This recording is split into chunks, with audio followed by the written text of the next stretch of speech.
Oh, hello, it is your boy Gomi, and we are in with some extremely breaking news. Some news that some people have saw coming that was been in the works for just a little bit. Yes. Conor McGregor versus Michael Chandler for TUF Season 31.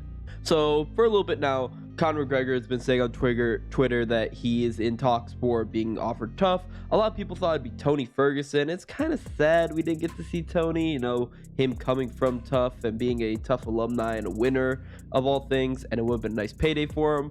But the thing is, Dana White had confirmed that Conor McGregor would be facing his opponent at the end of TUF, and while that'd be a nice payday, I don't like Tony's chances after his fight against Nate Diaz. But we have Michael Chandler, and Michael Chandler is someone we've been wanting to fight against Conor for a while now, ever since his 274 call out, which is one of the best call outs of all time. My god, this season of TUF should be looking good. It should be looking really good, mainly just because the last seasons of TUF were not the best, because you had Nunes and Pena, not the best characters. Then you had Volkanovski and Ortega, while great fighters, again, not really good personalities. Because that's the thing about TUF. TUF works best when you have really interesting personalities on there, like say GSP and his drunk coach, Conor McGregor calling out TJ and predicting his future of being a cheater, and also a snake in the grass, betraying his teammates. Good old Cody Garbrandt on there. Don't even forget Rampage Jackson. All years of TUF have always had really interesting personalities on there. Now, Conor's an interesting personality. Michael Chandler is going to be an interesting personality, but more so he's just going to be constantly saying motivational quotes and such. But it's going to be funny. I think it's going to be a fun one.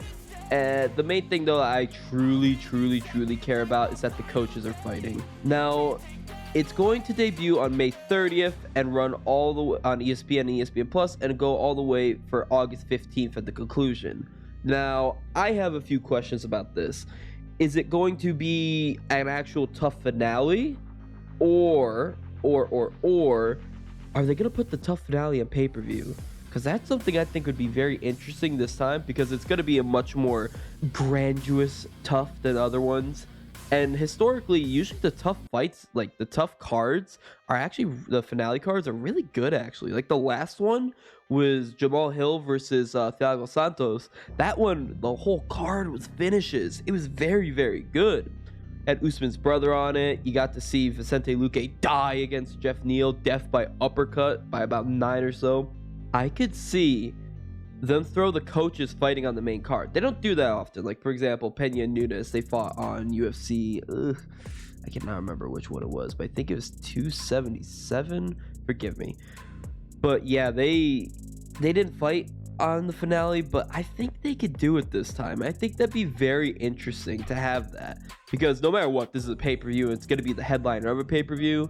If I had to guess, by the fact that it ends in August, I'm going to assume they're going to fight in, I'm going to say September. I could see a September venue in T-Mobile Arena. That's what I'm thinking. Now, how about Michael Chandler?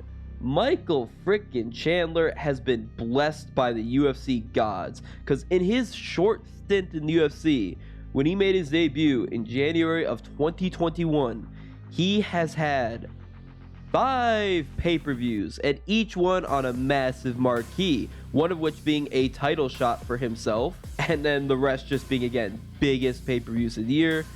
He's getting bonuses up the wazoo: fight of the night, performance of the night, fight of the night, performance of the night. He's getting just money. That right there is 200k.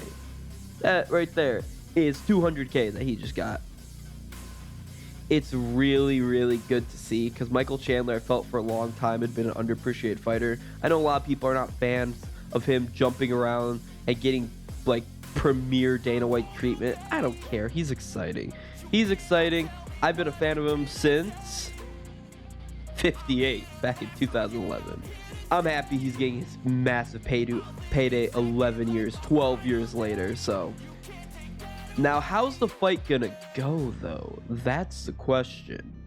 Because Michael Chandler, he's been looking good. Like, he has been looking good. He was doing very good in his fight against Dustin Poirier.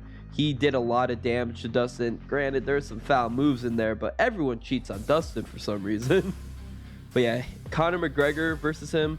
I'm going to lean heavily towards Chandler. I'm not going to lie to you. Because, yes, Chandler lost to Olivier, Gaethje, and Dustin. But on the adverse side, Conor McGregor,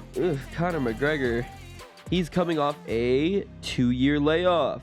And that 2-year layoff was caused by a massively bad leg break. A Silva, Chris Weidman leg break. That's not looking good for him. And even then, he got dominated round 1 by Dustin. He got knocked out pretty badly by Dustin at 257. His last win was in January of 2020. It'll be more than 3 years. And it is against Cowboy Cerrone of all people. Too many layoffs. He's had literally multiple 2-year layoffs. He's having another 2-year layoff. And he's coming off a massive leg break. Meanwhile, he's fighting Michael Chandler, who while he's on a fast track to get CTE. He's been having fights after fights. He's been very active. Chandler has been a very active fighter, fighting 3 times in 2021 and twice in 2022. Yep, I'm leaning towards Michael Chandler, but no matter what, it's going to be explosive. It's going to be fireworks, and I am excited. And that has been your boy Gomi. Bye-bye.